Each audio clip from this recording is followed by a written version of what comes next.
Seorang wasit sepak bola nasional yang masih aktif bertugas dilaporkan ke polisi oleh istrinya sendiri. Pelaporan dilakukan karena yang bersangkutan diduga telah menjual korban kepada sejumlah pria melalui aplikasi chat MiChat. Korban juga mengaku kerap mengalami kekerasan fisik maupun psikis apabila menolak memenuhi keinginan pelaku. Tindakan kekerasan tersebut diduga dilakukan secara berulang. Seorang perempuan berinisial SHP didampingi kuasa hukumnya mendatangi unit pelayanan perempuan dan anak PPA Satreskrim Polres Metro Tangerang Kota pada Rabu 28 Januari 2026. Kedatangan tersebut untuk mempertanyakan perkembangan laporan polisi yang telah dibuat sejak 8 Oktober 2025 lalu. Pihak yang dilaporkan adalah suami korban, FR, yang diketahui berprofesi sebagai wasit sepak bola nasional dan masih aktif. Korban berharap laporan kasus ini segera ditindaklanjuti oleh kepolisian termasuk dengan menahan pelaku. Pasalnya, hingga kini pelaku masih bebas dan diduga kerap melakukan intimidasi serta kekerasan terhadap korban pasca pelaporan. Sementara itu, kuasa hukum korban menegaskan kliennya membutuhkan perlindungan hukum maksimal mengingat adanya ancaman dan tekanan yang terus dialami. Kami melaporkan perkara ini sebenarnya sejak 8 Oktober ya, tapi sampai sekarang tidak pernah mendapatkan informasi resmi sejauh mana progres penanganan perkaranya. Jadi kami tidak pernah mendapatkan SP2HP.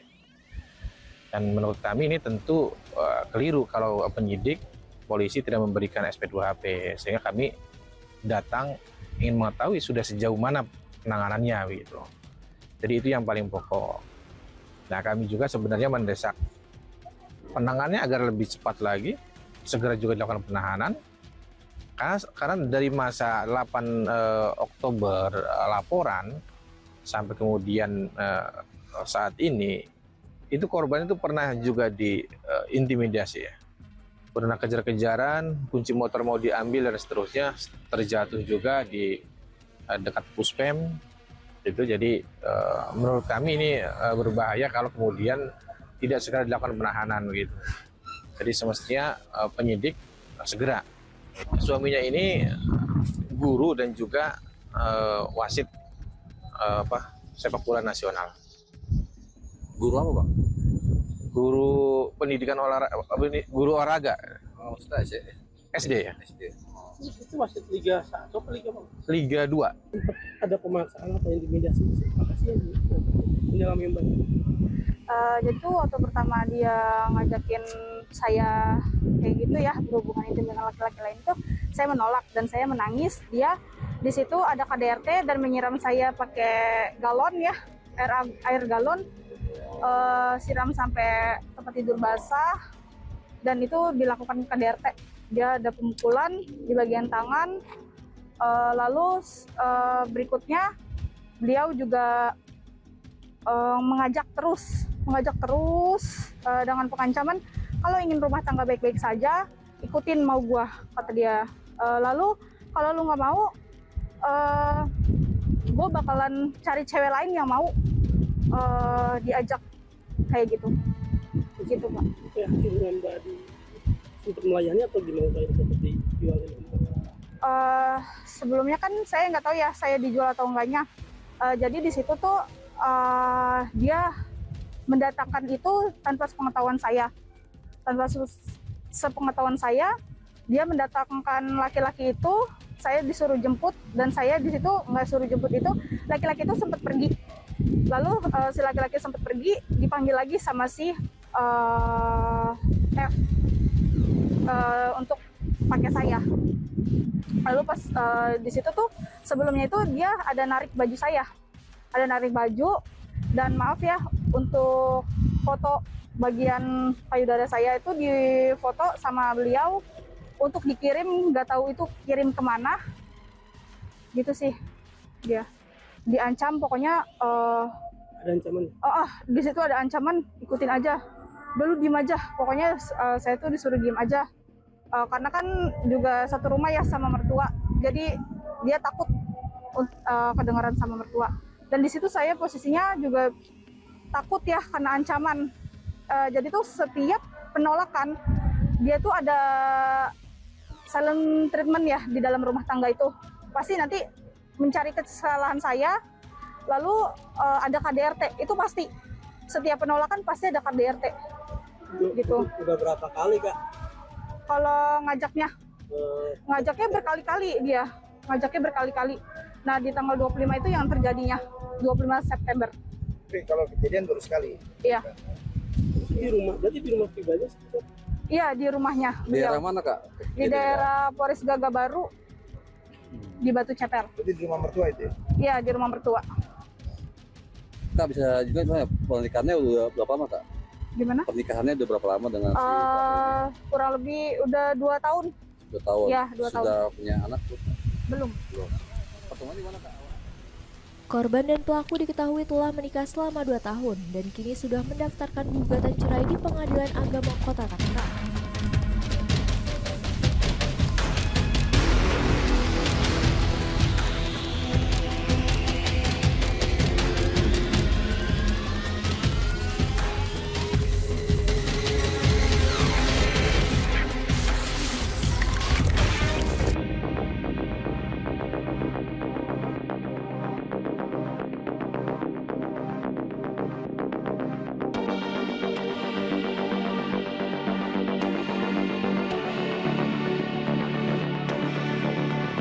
Gelandang timnas Indonesia Tom Hai mengungkapkan perasaan istimewanya usai membantu Persib Bandung meraih kemenangan tipis 1-0 atas Persis Solo di Stadion Manahan Solo 31 Januari 2026.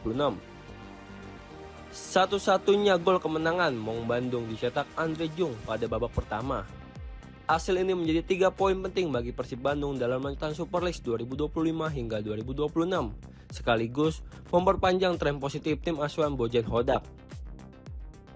Bagi Tom Hai, kemenangan tersebut memiliki makna emosional tersendiri. Ia mengaku laga di Stadion Manahan terasa sangat spesial karena digelar di kampung halaman sang kakek yang lahir di kota Solo pada 30 Desember 1925. Pemain berusia 30 tahun itu bahkan menyebut dirinya sudah lama menantikan kesempatan bermain di markas Persis. Selain faktor keluarga, Tom Hai juga memberikan pujian terhadap fasilitas Stadion Manahan yang dinilainya sebagai salah satu stadion terbaik yang ia kunjungi sepanjang musim ini. Meski demikian, ia mengaku ingin memiliki waktu lebih lama saat kembali ke Solo, kota yang kini terasa begitu dekat secara personal baginya. Tak berhenti sampai di situ, Tom Hai juga menyatakan keinginannya untuk kembali suatu hari nanti ke kota Solo. Namun untuk saat ini, fokus utamanya adalah membawa Persib Bandung mencetak sejarah baru di kompetisi Asia AFC Champions League 2. Persib dijadwalkan akan menjalani laga penting pada babak 16 besar ACL 2. Maung Bandung akan bertandang ke markas Ratchaburi FC, Thailand pada leg pertama yang dijadwalkan berlangsung 11 Februari 2026. Tom Hai menegaskan dirinya siap memberikan kontribusi maksimal demi membawa Persib melangkah lebih jauh di kancah Asia.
Persija Jakarta berpeluang menikung rival abadinya Persib Bandung dalam perburuan gelandang timnas Indonesia Joey Pelupessy.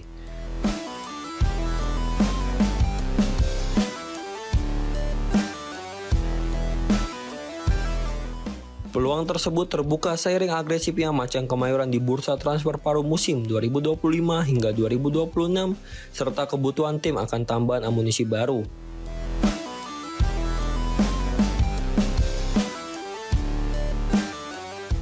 Hingga saat ini Persija tercatat sudah mendatangkan 4 pemain anyar yakni Aladin Ajari, Paulo Ricardo, Fajar Faturrahman, dan Sain Patinama.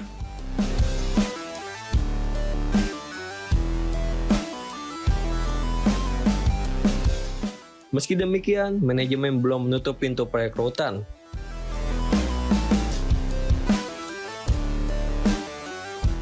Manajer Persija Jakarta, Ardi Jajoko, sebelumnya menegaskan bahwa skuad asuhan Mauricio Souza masih memerlukan tambahan pemain termasuk sosok berstatus diaspora.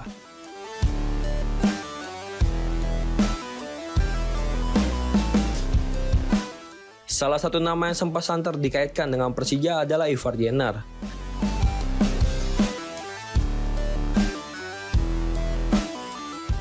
Gelandang Jong FC Utrecht itu memang disebut akan habis kontrak pada akhir musim ini. Namun, belum adanya kepastian membuat Persija mulai melirik opsi lain.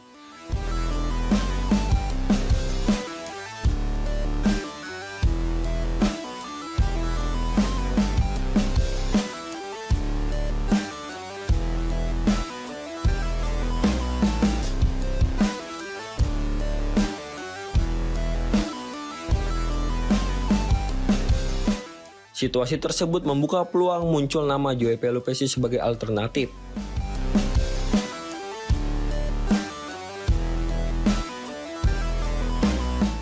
Gelandang Lomel SK itu sebelumnya justru dirumorkan lebih dekat dengan Persib Bandung.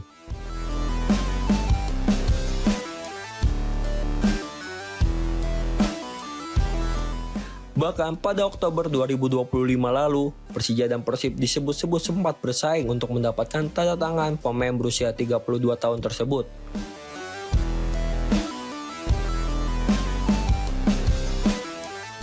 Saat itu Persib dikabarkan berada di posisi terdepan, meski hingga kini belum ada pengumuman resmi dari pihak klub.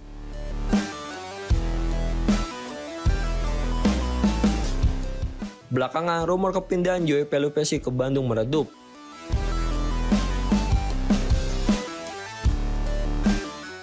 Persib disebut gagal mengamankan jasanya dan Transfermarkt pun sudah tidak lagi mencantumkan nama Joey sebagai pemain yang berpotensi bergabung dengan Maung Bandung.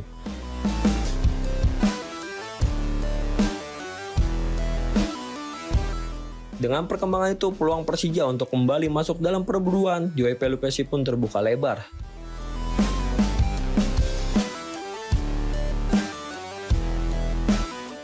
Terlebih, Macan Kemayoran saat ini tengah mengalami krisis di lini tengah akibat sejumlah pemain yang cedera maupun absen karena sanksi.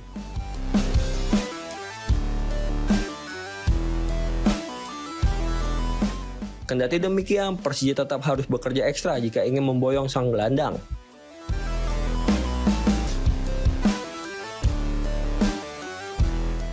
Sang pemain masih terikat kontrak bersama klubnya hingga 30 Juni 2026 dan menjadi bagian penting dalam skuad yang sedang membidik target promosi.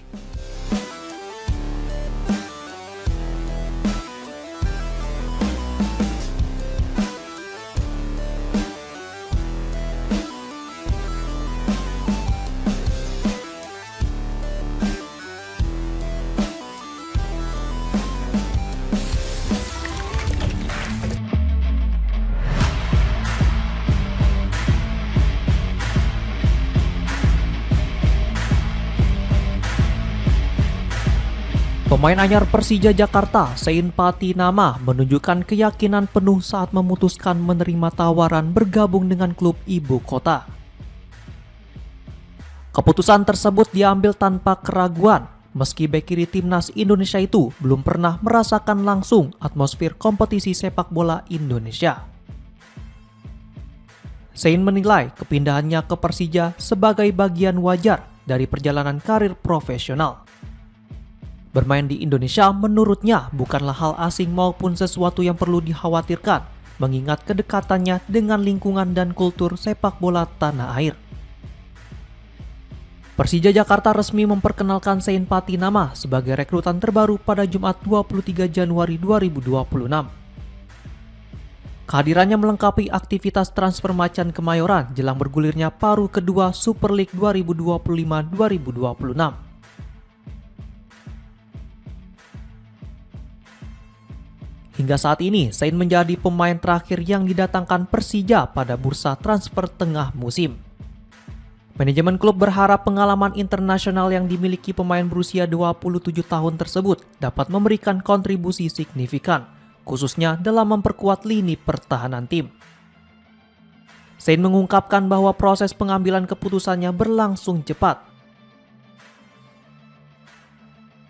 Dirinya merasa sudah cukup mengenal Indonesia dan dinamika sepak bolanya sehingga tidak membutuhkan pertimbangan panjang untuk menerima pinangan Persija.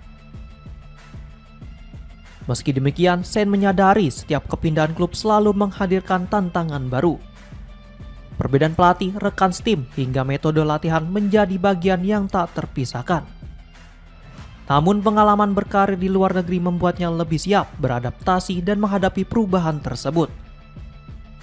Di tengah keputusannya bermain di Indonesia, Sean tak menampik adanya kritik dari sejumlah pihak yang menilai pemain diaspora seharusnya tetap berkarir di kompetisi Eropa.